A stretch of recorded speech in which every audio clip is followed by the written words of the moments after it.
একদা যিনি ছিলেন দেশের বিচার ব্যবস্থার সর্বোচ্চ ব্যক্তি, তাকেই এখন অপরাধীর মতো বিদেশ থেকে ধরে আনার পরিকল্পনা করতে হচ্ছে। হুন্ডির মাধ্যমে অর্থ পাচার করে আমেরিকায় একাধিক বাড়ি কেনার পর সাবেক প্রধান বিচারপতি এস.কে সিনহা সম্পর্কে দুদকের ভাবনা এখন এরকমই।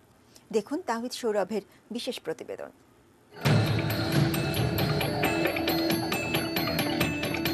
আমেরিকার নিউ জার্সির প্যাটারসন এলাকার জ্যাসপার স্ট্রিটের এই বাড়িটির নম্বর 179। 2018 সালে বাড়িটি কিনেন অনন্ত কুমার সিনহা, বাংলাদেশের সাবেক প্রধান বিচারপতি এস.কে সিনহার ছোট ভাই তিনি, যিনি পেশায় দাঁতের ডাক্তার।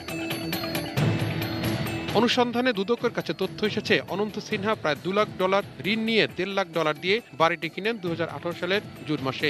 কাছাকাছি সময় তিনি আরও একটি বাড়ি কিনেছেন প্রায় $3 লাখ খরচ করে। অনন্ত কুমার সিনহার নামে 2018 সালের এপ্রিল থেকে জুন মাত্র 2 মাসে নিউ জার্সির ভ্যালি ন্যাশনাল ব্যাংকে জমা হয় প্রায় $2 লাখ। একই বছর মার্চ থেকে মে এই 2 মাসে জমা হয় $60,000 কিছু বেশি, যা ইন্দোনেশিয়া এবং কানাডা থেকে রয় গ্রুপের নামে একটি প্রতিষ্ঠান দিয়েছিল। দুদকের কাছে আসা তথ্য বলছে, অনন্ত কুমার সিনহা প্রায় $1.5 লাখ চেক সংগ্রহ করতে তার বড় ভাই এস.কে সিনহাকে নিয়ে ভ্যালি ন্যাশনাল ব্যাংকে গিয়েছিলেন। দুদক বলছে, এই অর্থই সাবেক প্রধান বিচারপতি সিনহার, যেটি হুন্ডির মাধ্যমে পাচার হয়েছে।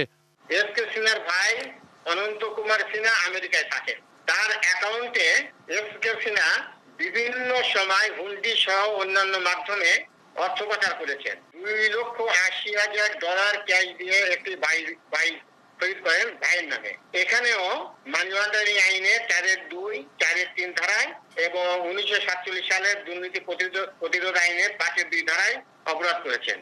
এই দুটি দায়েরের প্রস্তুতি চলছে। দুদক বলছে, সাবেক এই প্রধান বিচারপতিকে ফিরিয়ে আনতে চেষ্টা চলছে। সুরেন্দ্র কুমার সিনহার বিরুদ্ধে যে মামলা আমাদের চার্জশিট হয়েছিল, সেটি বর্তমানে 4 নম্বর বিশেষ আদালতে বিচারাধীন আছে ঢাকাতে।